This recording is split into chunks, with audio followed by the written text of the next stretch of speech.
I couldn't abandon my mother. I was consumed by worry for my father. Please, can you drive? Take us to the hospital, I implored Bob, desperation lacing my voice. For a moment, Bob just stared at me, but then he nodded. All right, he said, and immediately began preparing himself. Thank you, I murmured, my relief palpable. Swiftly, I readied myself, and together, we set out towards the hospital in Bob's car. As we ventured deeper into the woods, something seemed awry with the car. I'm sorry, but can you get out and check the front tire? Bob requested. Obliging, I stepped out, shutting the passenger door behind me. But to my bewilderment, as I inspected the tire, Bob started the car without letting me back in. He pulled the vehicle over to the opposite lane, hurriedly approached me, and tossed my bag at me through the open window.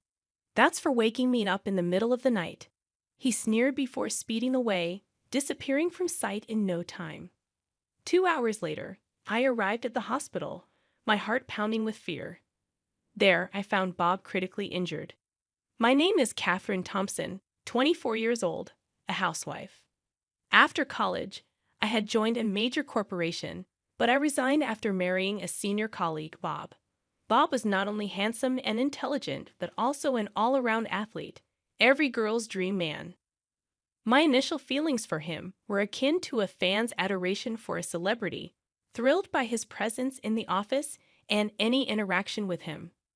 Unexpectedly, Bob approached me one day after I was assigned to the administrative department. Our relationship escalated from work-related conversations to dating, and soon after, we were married. I had always wondered why he had chosen me. When I asked him, he simply said, "Because you loved me the most," making my heart swell with joy. However, after our marriage, a discomfort settled in. Bob became increasingly critical, chastising me for trivial matters like overcooking eggs or not responding to messages promptly. He'd quiz me on complex subjects, always pointing out my flaws with a calm yet condescending demeanor. I found myself walking on eggshells, trying desperately to meet his ever-changing standards, hoping to avoid his disapproval. Little did I know, this was just the beginning of my ordeal. All I could think about was avoiding Bob's scolding. It had become my sole preoccupation. However, as exhaustion wore me down, Bob would interject, his tone laced with dissatisfaction. You know, Catherine, appearances do matter. Lately, you look perpetually tired. What would people think? You should always present yourself at your best as my wife, he'd admonish. He insisted on buying me expensive clothes, makeup, and spa treatments. Ironically, the one thing I didn't need to worry about was money, thanks to Bob's wealth. I strained my nerves to meet his demands, trying to enhance my appearance. Consequently, people around me would shower me with compliments like, "Catherine, you have such a wonderful husband. I'm so envious. I wish I could have married someone like Bob. How I wish I could trade places with you." From their perspective, I understood their envy, but the reality was a living nightmare. Desperately following Bob's orders, 2 years passed. Underneath my smiling facade, I was slowly losing myself. Then, one late night, my smartphone rang, snapping me from my momentary escape into a dream world back to harsh reality. Glancing at Bob, who was sleeping next to me, I answered the call. It was my mom, her voice filled with distress. "Catherine, your father." She choked out between sobs. "Dad had had a heart attack and was undergoing surgery." "What? Dad?" I exclaimed, my heart racing. "Okay, I got it. I'm on my way." I hung up and turned to Bob, trying to keep my voice steady. "What's going on at this hour?" I asked. The clock showed it was well past 1 a.m. "Sorry, but—" I explained the situation, desperation coloring my words. "I need to go to the hospital. Can you drive me there?" Bob stared at me in silence for what felt like an eternity. It was a critical moment for my father. Surely, even Bob would agree to drive. Although I had a driver's license, I wasn't allowed to drive Bob's car. "I can't leave my mom alone. I'm worried about Dad. Can you please drive? Take me to the hospital." After what seemed like an endless pause, Bob finally relented. All right, he muttered, and began to get dressed. Thank you, I said, gratitude washing over me. I quickly prepared myself, and soon we were on our way to the hospital in Bob's car. The hospital was only about 7 to 8 miles away, a mere 10 to 15 minutes drive by car. The main road offered a direct route to the hospital, but Bob chose to take a detour onto a side road, claiming it was faster because it was the middle of the night. I'm grateful you're trying to get me there quickly, I said, appreciating his concern. Despite his harshness, I believed deep down that he cared for me. After driving down the side road for a while, we entered a wooded area. I remembered Bob mentioning that this route was more scenic during our drives. Suddenly, Bob stopped the car, and I got out as he requested, closing the passenger door behind me. But then, to my shock, Bob started the car without me inside. It moved a short distance forward, then reversed, turned around, and came back to where I stood, utterly bewildered. I had a crucial presentation scheduled for the next day, and here I was, abruptly awakened at this ungodly hour. Bob had parked on the opposite lane, and he hurried toward me, hurling my bag through the open window. This is your punishment for waking me up in the middle of the night, he sneered in a chilling tone before driving off in the same direction. In the dim light of the forest, it was almost surreal how swiftly he vanished from sight. The location was within a not-so-deep forest, and the clock was inching towards 2 a.m. Most people might have felt helpless or even broken down in such a situation, but oddly, I felt a strange sense of relief. I kept walking straight toward the hospital, a distance of about 6 miles. All I could think about was reaching my parents as quickly as possible. Bob's angry face was the last thing on my mind. When he'd thrown that bag at me, I had nearly broken down in tears, wondering what I had done to deserve such treatment. But in my confusion, Bob's words echoed in my mind. It's punishment for waking me up in the middle of the night. If it were some trivial reason, it would be my fault. But what if my father-in-law was in critical condition, undergoing emergency surgery, and my mother-in-law was anxiously waiting? Bob seemed utterly indifferent to my need to be with them. His actions were far from normal. I had once imagined Bob as a prince from a fairy tale, living a dream by marrying him. But that dream had transformed into a nightmare. The real-life prince turned out to be selfish, admitting he married me because I was his biggest admirer, an easy person to manipulate. I had believed I was loved and chosen by him, striving to be a good wife. But now I no longer cared. In that forest, I found my freedom. I couldn't go back to that cage, nor did I have any intention to. As I walked hastily through the forest, my mind was filled with thoughts of liberation from the superficiality of Bob's existence. After about 2 hours of walking, I finally reached the hospital. I informed the staff at the emergency entrance about my father, who had been brought in by an ambulance and was undergoing surgery. After verifying my details, they handed me a visitor's badge, which I wore around my neck. In the dimly lit corridor, the sound of my heels clicking on the floor was the only noise. 2 hours had passed since my arrival, and my anxiety grew. I wondered how my dad was faring and how my mom was holding up. My pace quickened naturally. After turning a few corners, I saw my mom sitting under a dim light on the sofa. "Mom," I called out, and she looked up, tears streaming down her face. An unsettling feeling settled in my chest. "Is something wrong with Dad?" I asked, sitting down next to her. No, she reassured me. "I just felt relieved seeing your face. Your dad is still in surgery." You startled me. A surge of blood rushed from my heart, draining me of all strength.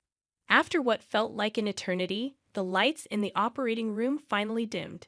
The surgeon emerged, delivering the news we desperately awaited. The operation had been successful. Although it would take time for my father's condition to stabilize, the immediate danger had passed. My mother and I cried tears of relief together.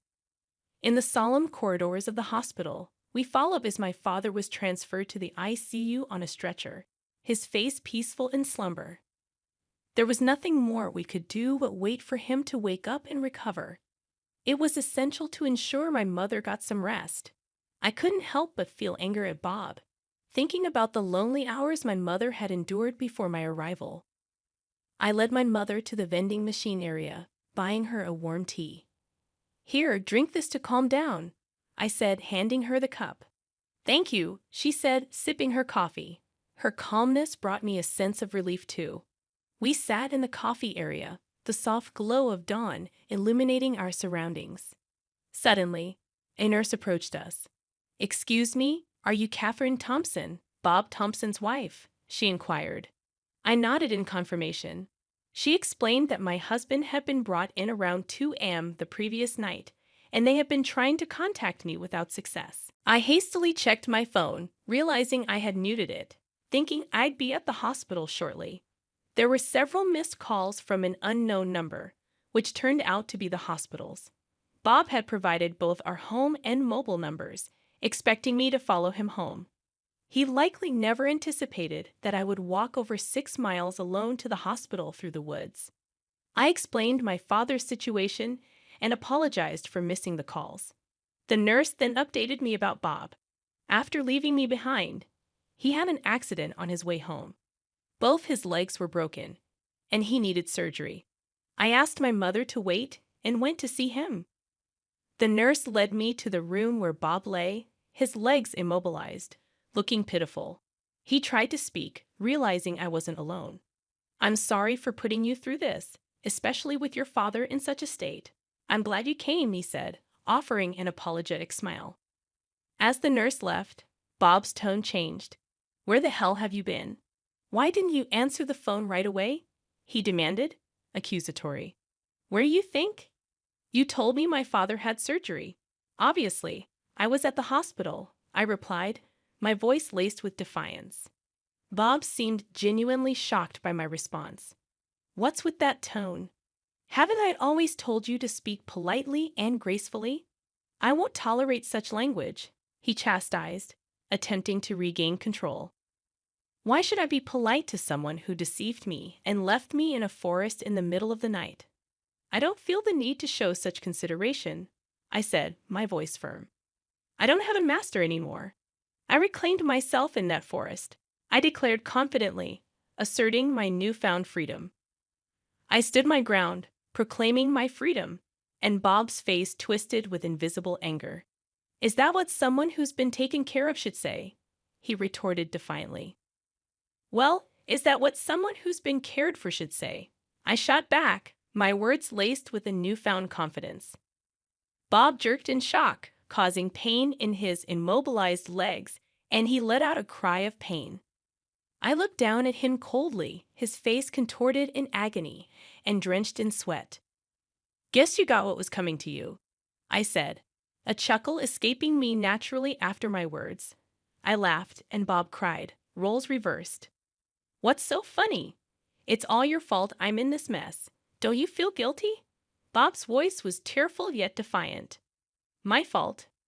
No, I think it's someone who left his wife in a forest and hurried home." "Serves you right," I countered, my tone unyielding. Bob looked at me in disbelief, shock and fear reflecting in his eyes. His once obedient wife, who had admired him, was now confronting him with icy words and glances, as if he were a stranger. He seemed disturbed, his eyes darting around the room. I realized he was just a small, insignificant man. I felt a sense of shame for having feared and submitted to him for so long. "We should break up," I spoke firmly. "I don't see any point in being married to you anymore. I'll wait until you're discharged from the hospital, so please prepare yourself. In the meantime, I'll pack up our stuff at home. Don't be ridiculous. I'm never going to leave you. Do you realize how much time and effort I've put into this relationship?" Bob protested, his voice breaking as he moved. "Do you have anything else to say? If you do, now's the time. What will it be?" I challenged him, but Bob continued to cry, unable to respond. "Nothing then? All right, I have to go care for my father. Take care and goodbye," I said, leaving the room, Bob groaning in pain. Later that day, my father woke up, and we held hands, tears of joy streaming down our faces.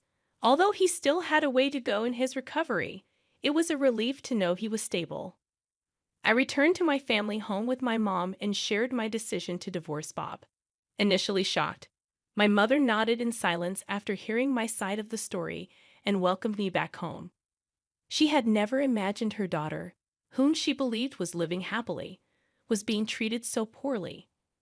I cried at her understanding and for making them worry, weeping until I began preparations for the next step. First, I started looking for a lawyer experienced in divorce cases, which proved surprisingly easy due to a friend's connection in a law firm. I met with a few lawyers and decided on a female attorney who had helped many women like me suffering from emotional abuse. I gained an experienced and powerful ally. Just when Bob was in the hospital, I organized my belongings and prepared to leave the house. The challenge was to prove Bob's fault, which surprisingly turned out to be easy. When Bob had an accident and was questioned by the police, he told them I had an accident on my way back from dropping off my wife at the hospital where she wanted to be with her father, who was undergoing an emergency operation. However, his story seemed off. After all, I arrived at the hospital 2 hours after Bob's accident. When asked where he was and what he was doing during that time, I honestly told them everything, including being abandoned in the forest late at night. At first, the police were shocked, but as they listened, they began to suspect it was malicious abandonment. Many people, not just the police, but also those involved with insurance, his company, and others, eventually found out the truth. Every time Bob made mistakes, I was grateful. In this way, I was able to prove how much Bob had belittled, neglected, and hurt me during our 2-year marriage. He was deemed at fault due to emotional abuse, although it was a short marriage of only 2 years, and I never had to worry about finances. I was able to secure a satisfactory amount in alimony and divorced Bob. After the divorce, I returned to my family home and took care of my father for a while. Fortunately, my father's recovery was smoother than expected, and he seemed to be getting back to his regular life without any lingering effects. His workplace even told him he could return after a brief hiatus, and he was deeply grateful for that stroke of luck. Luckily, I got a job at the law firm that assisted me during my divorce. Thanks to a friend's recommendation and the lawyer who had seen my true nature during my interactions with Bob, the hiring process went smoothly. Thus, our family of 3 was slowly moving forward. Bob had completely lost his trustworthiness since our divorce. No matter how good-looking or elite he might be, he was now recognized as a terrible person who couldn't treat others properly. It seemed like no one wanted anything to do with him anymore. A former colleague reached out, wanting to talk. Apparently, after Bob recovered from his injuries and returned to work, he was spreading the story that I was a terrible woman who abandoned him when he was injured. Despite many people already knowing the real reason for our divorce, I was astounded at how much he underestimated me. So, I asked my lawyer to send him a formal notice threatening to sue for defamation if he didn't correct his story. My friends also shared the real story, and those who were about to believe Bob's version now recognized him as a lying emotional abuser. Well, he still seemed to have his job because he was competent, but I wondered how long he could keep it up in such a hostile environment. Right now, I wasn't ready to look for someone new, but I wanted to find someone who truly cared for me next time. I wanted to show my parents a genuinely happy version of myself. For that day, I would keep my head held high and continue moving forward.